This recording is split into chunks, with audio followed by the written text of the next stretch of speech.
আসসালামু আলাইকুম। সবাইকে স্বাগত জানাচ্ছি আমার আজকের পর্ব দেখার জন্য। আমি আজ সম্পূর্ণ ভিন্নধর্মী একটি রেসিপি আপনাদের সামনে তুলে ধরার চেষ্টা করছি। তা হলো মাংসের আচার। এই আইটেমটির সঙ্গে অনেকের পরিচয় থাকলেও অনেকেই আবার কখনো খাননি বা এর নামও শুনেননি। তবে এটি খুবই মজার এবং হেল্পফুল একটি আইটেম। বিভিন্ন সুপার শপে খুবই চড়া দামে মাঝে মাঝে পাওয়া গেলেও রেগুলার আবার তা পাওয়াও যায় না। যারা হোস্টেলে বা মেসে থাকেন অথবা যারা সারাদিনের কর্মব্যস্ততার পর বাসায় ফিরে নিজেই রান্না করেন তাদের জন্য তো অত্যন্ত উপযোগী একটি আইটেম। কারণ আপনি তা একদিন তৈরি করে 6 মাস পর্যন্ত সংরক্ষণ করে খেতে পারবেন। মুরগি, গরু, খাসি অথবা আপনার পছন্দের যে কোনো ধরনের মাংস দিয়ে খুব সহজেই তা তৈরি করতে পারবেন। তো চলুন এর প্রস্তুত প্রণালীটি দেখে নেই। আমি এখানে হাড় চর্বি ছাড়া সলিড মাংস নিয়েছি 500 গ্রাম। এর জন্য আপনাকে সলিড মাংসই নিতে হবে। মাংসগুলোকে আমি ছোট ছোট পিস করে কেটে নিয়েছি। এর সঙ্গে নিচ্ছি 1 চা চামচ লাল মরিচের গুঁড়ো, 1 চা চামচ নিচ্ছি রসুন বাটা, আদা বাটা নিচ্ছি 1 চা চামচ, এখন নিচ্ছি 1 চা চামচ লবণ।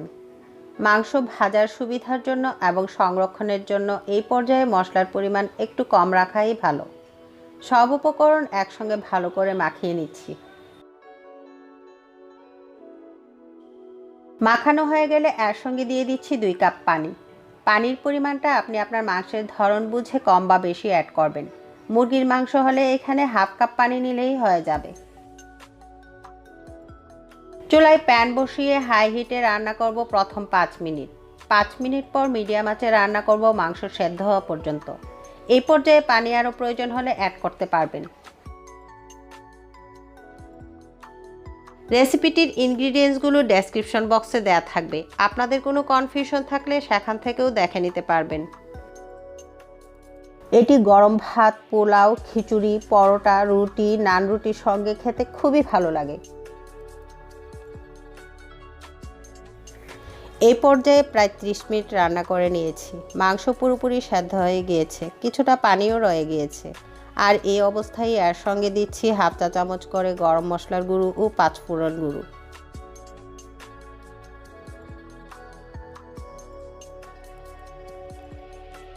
মাংস নেড়ে মিশিয়ে ঢেকে রান্না করব আরও 4-5 মিনিট।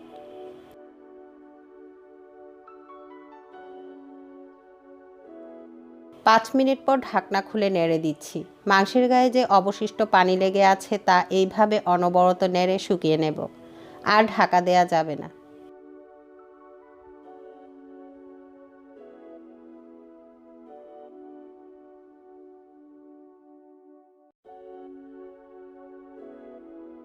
এইভাবে নেড়েচেড়ে আরও 4-5 মিনিট ভেজে অতিরিক্ত পানিটাকে শুকিয়ে নিয়েছি। এই পর্যায়ে সরিষার তেল দিচ্ছি 1 কাপ। এর পরিবর্তে আপনি রান্নার তেলও ইউজ করতে পারবেন, তবে সরিষার তেলেই এর অথেন্টিক ফ্লেভার পাওয়া যায়।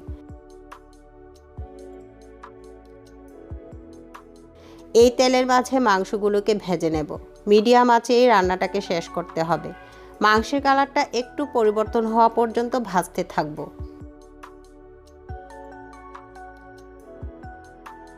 রেসিপি সম্পর্কে আপনাদের কোনো প্রশ্ন থাকলে কমেন্ট বক্সে প্রশ্ন করতে পারেন। আমি অবশ্যই আপনাদের সব প্রশ্নের উত্তর দেব। মাংস অনেকটাই ব্রাউন কালার হয়ে গিয়েছে। প্রায় 6-7 মিনিট ভেজে নিয়েছি। খুব সহজ এবং ভিন্ন স্বাদের রেসিপি পেতে প্লিজ আমার চ্যানেলটিকে সাবস্ক্রাইব করবেন। নতুন নতুন ভিডিও পেতে পাশে থাকা বেল আইকনটিও ক্লিক করবেন। এখন দিয়ে দিচ্ছি 1 টেবিল চামচ সাদা সরিষা বাটা। আপনি চাইলে কালো সরিষাও ইউজ করতে পারবেন। এর সঙ্গে দিচ্ছি মিডিয়াম সাইজের 2টো রসুনের কোয়া। অনবরত নেড়ে রসুন সেদ্ধ হওয়া পর্যন্ত ভেজে নিতে হবে। রেসিপি সম্পর্কে আপনাদের কোনো প্রশ্ন থাকলে কমেন্ট বক্সে প্রশ্ন করতে পারেন। আমি অবশ্যই আপনাদের সব প্রশ্নের উত্তর দেব।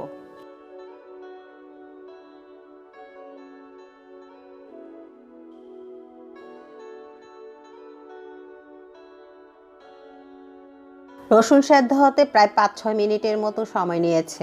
এখন চলে যাচ্ছে বাগারে।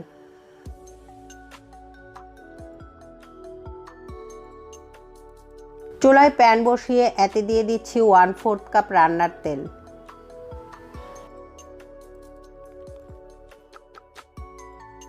তেল গরম হলে এতে দিচ্ছি 1/2 চা চামচ জিরা, কালো গোলমরিচ দিচ্ছি 20টি, 1/2 চা চামচ দিচ্ছি মেথি, মৌরি বা মিষ্টি জিরা দিচ্ছি 1/2 চা চামচ। এই পর্যায়ে সব মশলাই আমি আস্ত ইউজ করছি, কারণ তেলে গুঁড়ো মশলা পানি ছাড়া ইউজ করলে পুড়ে যাবার সম্ভাবনা থাকে। মিনিট খানেক ভেজে সুন্দর একটা ফ্লেভার ছড়ালে এতে দিয়ে দিচ্ছি 5টি শুকনো মরিচ ও 15টি কেটে নেওয়া শুকনো মরিচ।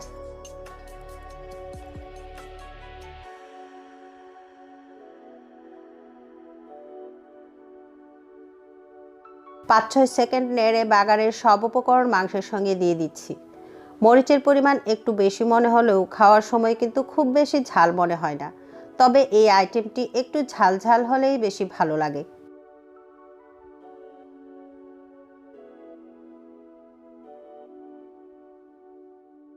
মিনিট খানেক নেড়ে শেষ পর্যায়ে দিয়ে দিচ্ছি 4 টেবিল চামচ সাদা ভিনেগার। এই পর্যায়ে 2-3 মিনিট ভালো করে নেড়ে মিশিয়ে রান্না করে নামিয়ে নিচ্ছি। চুলা থেকে নামিয়ে ঢাকা দেয়া যাবে না, এতে ভাপে মাংসের মাঝে পানি চলে আসবে এবং সংরক্ষণে সমস্যা হবে। এইভাবে রেখে পুরোপুরি ঠান্ডা হওয়ার পর এইরকম কাচের পরিষ্কার শুকনো জারে সংরক্ষণ করতে হবে এবং সবসময় শুকনো চামচ ইউজ করতে হবে। এটি আপনি ফ্রিজে রেখে ইজিলি 6 মাস পর্যন্ত সংরক্ষণ করতে পারবেন। খাওয়ার 20-25 মিনিট আগে ফ্রিজ থেকে বের করে রুম টেম্পারেচারে এনেই খাওয়া যাবে, গরম করারও প্রয়োজন হবে না। তবে ফ্রিজে না রাখতে চাইলে সপ্তাহে একদিন রোদে দিতে হবে, তা না হলে নষ্ট হয়ে যাবে।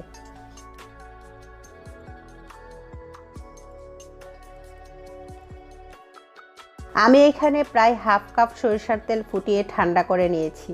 তেলটাকে আমি মাংসের জারে দিয়ে দিচ্ছি। মাংসগুলোকে তেলের মাঝে ডুবিয়ে রাখতে হবে, এতে মাংস নষ্ট হওয়ার কোনো সুযোগ থাকবে না।